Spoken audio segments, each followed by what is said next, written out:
guys, it's Lori. Welcome back to my channel, or welcome if you are new here. And if you're new here, I would love it if you would take just a second to hit that subscribe button and the notification bell so you are notified whenever I upload new videos. And for my regular subscribers, this is a little bit of a different video for my channel, but and don't worry, I'll still be doing my unboxing videos, all the stuff I've been doing, but I just wanted to kind of take a minute and talk about one other passion of mine, and that is money. Obviously, if you live in the US, you know we are in the process right now of receiving our third stimulus check. And before I really get into this video, I just want to say this is not like legal financial advice or anything like that.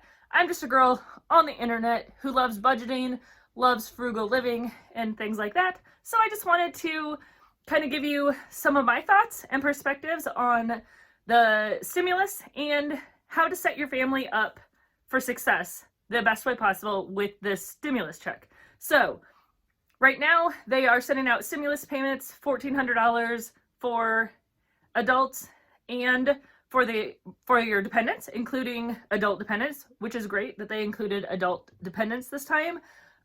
So depending on your family size, the stimulus check may be a pretty large chunk of change for your family. For example, my family, it's my husband and I, and we have 4 kids. So for us, we got a stimulus check of $8,400. So obviously that is a pretty large amount of money to get just given to you. So I have a few different tips on how to set yourself up for success with that money. Now, my first suggestion for you, if you are behind on rent, your mortgage payment, your utilities, car payments, any of those major things, if you're behind on them, my first tip for you is use the stimulus check to pay those bills. Whether it was you're a single person and you've got $1,400, or you're a family like ours and you've got $8,400, the first thing you should do is get yourself caught up. If you are behind on major bills, deal with that first. That is the best thing to do. If you are not behind on those major bills, my next suggestion to you is what I call buffering your checking account. I know a lot of Americans live paycheck to paycheck, and you get paid, say on the 1st, and then you plan out what bills you're going to be able to pay with that first paycheck, and then maybe you get paid on the 15th as well, and some bills come out of that paycheck. But what I consider buffering your paycheck is basically buffering your checking account. We have, for a very long time, always been 1 month ahead on our bills by buffering our checking account. So when my husband gets paid in March, those paychecks don't actually go to our bills in March. They go to our bills in April, because I have created a buffer in our checking account. So we're not living paycheck to paycheck. Not that we are anyways, because we do have savings. But what I'm trying to say is we don't depend on his check coming out or being deposited in our account on the 1st to be able to pay our mortgage on the 1st, because I have always kept at least 1 month of expenses in my checking account so that I can pay my bills. But when I'm budgeting for the next month, I'm budgeting for April with the money he made in March. Hopefully that makes sense. I'm trying to explain it in the most simplified way. But basically, if you, let's just for a round number, say that all of your expenses for the month are $4,000. And if you got, we'll just use my family for example. We got $8,400 stimulus check. So what I would do to buffer my account is I would take $4,000 of those dollars and just leave that in my checking account and use that to pay for my bills for this month, so that next month I'm not depending on my paychecks from April to pay April's bills. I'm actually using am I making sense? You earn the money in March and you pay for your bills in April. And for a normal person, that's not something that you can just randomly decide oh, I'm going to save a month's worth of expenses in my checking account and be able to be a month ahead in my checking account balance. But right now is the perfect time since we've got the stimulus check. If you leave 1 month of expenses, or what you think is 1 month of expenses, sometimes it's kind of hard to gauge that, figure out what you make in a month. And because if you're not budgeting at all right now, you might be looking at me like, Lori, I have no idea what I spend in a month. But if you go to your bank account or your check stubs and see how much you make in 1 month, and take that money and set that aside in your checking account just as a buffer, that's what I call it, a buffer in your account, so that you are 1 month ahead. That is going to give you a lot of financial peace, and that is going to definitely set you up in the long run to have a much better outlook financially on things. So that is one big tip. We did that several years ago with a tax return. We just kind of put a buffer in there so that we were always working 1 month ahead on our bills. And if our buffer gets, knocked down a little bit because of unexpected things, then we just, the next time we're able, we build that buffer back up. So that is tip number 2, I guess. If we're putting these in order, that is my second tip for you.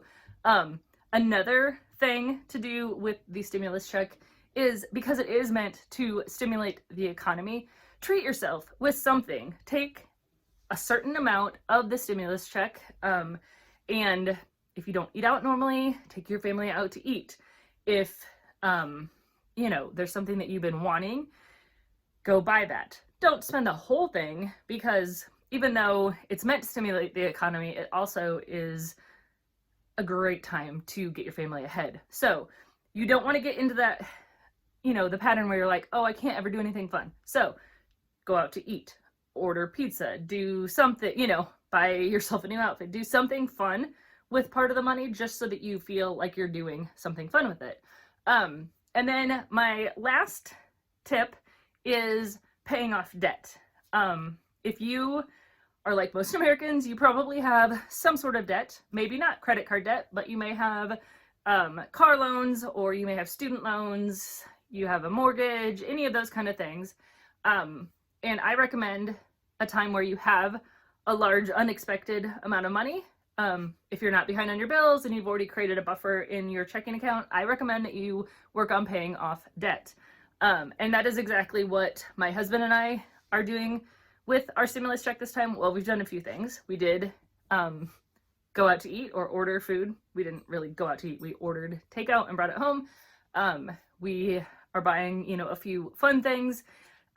We stimulated the economy also in that our refrigerator died a couple weeks ago. So we ordered a new refrigerator, and we are paying for that with our stimulus check. But the big thing that we're doing is we finished paying off our van. 2 years ago, we bought a new to us van, and it was much more than we wanted to pay for a van. We didn't have cash saved up for it, and normally that's how we purchase a vehicle. But we got a van loan and have been working on trying to pay it off early, and the stimulus check has made it so that we could finish paying it off. So that is a really great thing. If you have, credit card debt or mortgage, mortgage is kind of the one debt in the financial community that's seen as acceptable debt. So that's always on the bottom list of things to pay off. But student loans, credit cards, car loans, any of that kind of stuff, if you can do it, definitely take some of the stimulus payment and put it towards that. Another great idea is stocking up on things that you already buy, or paying a bigger bill, like a bigger bill that you have. Like if you have a life insurance payment that you normally pay once a month, you could probably call the company that you have your life insurance with and pay like the year in advance. Then you have more money each month to do what you want to do with it, and that's just a big bill off of the table for a whole year. We all lived through this past year where toilet paper was really hard to get. If you have the storage space, buy some extra toilet paper, or buy some canned goods, buy some things that aren't going to go bad, but you're going to have them in your home, and it's going to save you money in the long run because you don't have to go buy them later. So anyways, I hope that helps. This is obviously, like I said in the beginning, not professional financial advice. While I do have a business degree and experience in finance, I'm just a girl on the internet who likes trying to get out of debt and budgeting and things like that. So if you enjoyed this video, give it a thumbs up and let me know down below in the comments if you'd like to see more finance or money tips or anything like that on my channel. I have lots of random thoughts of videos I could do, so let me know if that is something that you are interested in, and leave a comment down below. What are you doing with your stimulus check, or what have you done? Yeah, so anyways guys, thanks for watching and have a great day.